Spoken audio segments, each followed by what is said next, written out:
चला, आज आपण लेडी ग्रेगोरी यांच्या the rising of the moon या जबरदस्त एकांकिकेबद्दल बोलूया. ही एक रात्रीची गोष्ट आहे जिथे एका माणसाची निष्ठा आणि त्याची खरी ओळख यांची कसोटी लागते.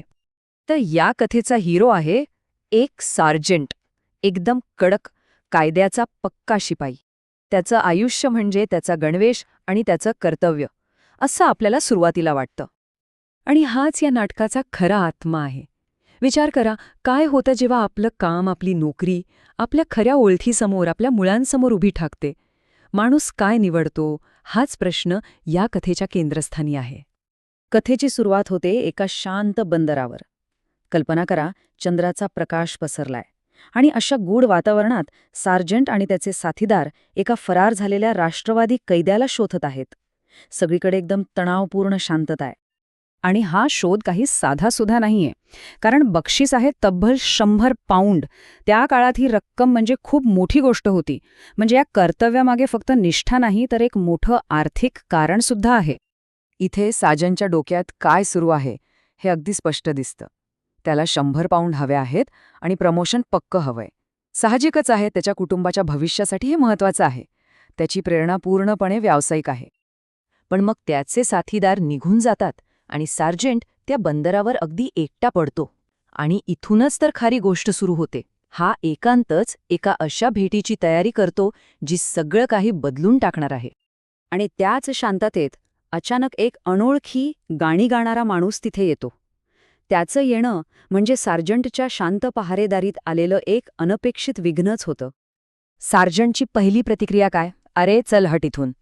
तो आपल्या अधिकारात त्याला तिथून हाकलून लावण्याचा पूर्ण प्रयत्न करतो. त्याच्यासाठी तो फक्त एक उपद्रव आहे. पण तो आलेला माणूस काही साधा नाही. तो खूप हुशार आहे. तो लगेच सहानुभूतीचा पत्ता खेळतो. तो म्हणतो, अहो, गरिबांचंच आयुष्य किती कठीण असतं. आणि ह्या एका वाक्याने तो सार्जंटच्या मनात थोडीशी जागा निर्माण करतो. आणि मग तो एक जबरदस्त खेळी करतो. तो त्या फरार कैद्याबद्दल अशा काही भयंकर गोष्टी सांगतो की सार्जंटला भीती वाटू लागते. आणि मग तो म्हणतो, मी थांबतो तुमच्यासोबत मदतीला. बघा किती हुशारीने त्याने तिथे थांबण्याची जागा बनवली.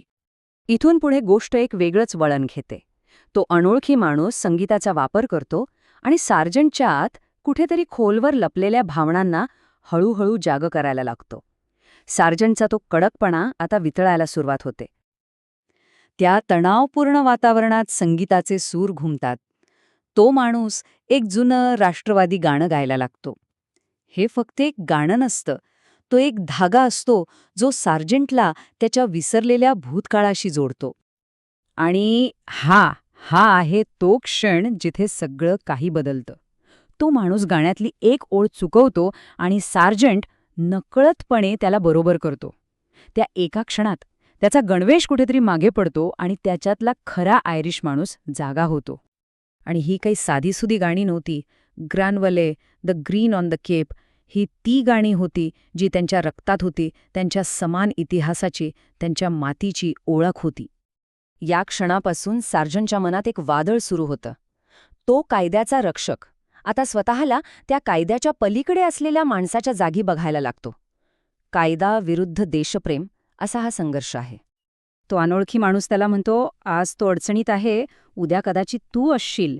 हे शब्द म्हणजे बाणासारखे लागतात. सार्जंटला विचार करायला भाग पाडतात की जर त्याने वेगळा मार्ग निवडला असता तर. आणि मग सार्जंटच्या डोक्यात प्रकाश पडतो.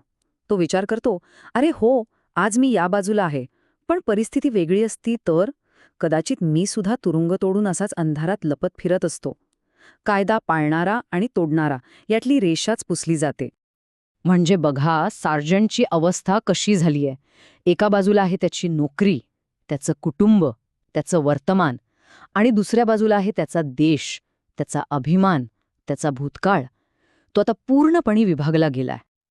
आता आपण येतोय कथेच्या सर्वात महत्त्वाच्या क्षणाकडे. नदीतून एका बोटीचा सिग्नल येतो आणि त्या अनोळखी माणसाला आपली खरी ओळख सांगावीच लागते. तू कबूल करतो की तोच तो फरार कैदी आहे. आणि सार्जंटला कळतं की तो ज्याला इतका वेळ मदत करत होता तोच त्याचा खरा शिकार आहे. त्याचा संशय आता खात्रीत बदलला आहे. आणि नेमक्या याच क्षणी त्याचे बाकीचे पोलीस साथीदार परत येतात. आता सार्जंटची खरी परीक्षा आहे. त्याला काही सेकंदात निर्णय घ्यायचा आहे. त्याचा सहकारी एक साधा प्रश्न विचारतो, काय रे, इकडून कोणी गेलं का?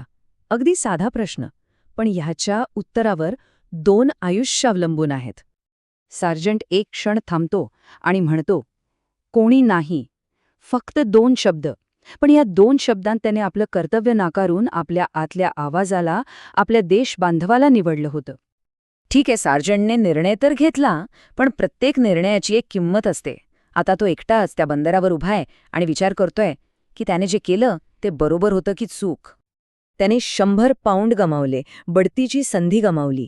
आणि तो स्वतःलाच विचारतो, मी जितका मूर्ख स्वतःला समजतोय खरंच तितका आहे का? कदाचित त्याने पैसे गमावले असतील, पण काहीतरी जास्त महत्त्वाचं मिळवलं असेल का? स्वतःची हरवलेली ओळख? हे नाटक आपल्याला याच प्रश्नासोबत सोडून जातं.